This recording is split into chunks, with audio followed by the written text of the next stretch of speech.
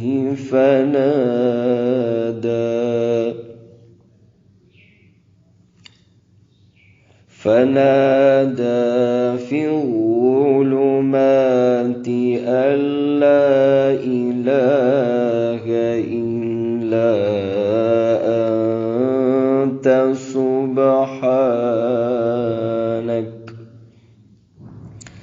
سبحانك إني كنت من الظالمين.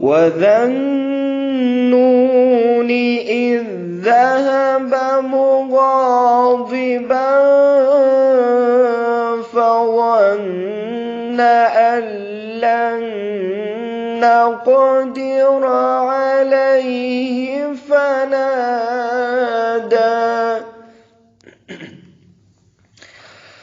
فنادى في الظلمات أن لا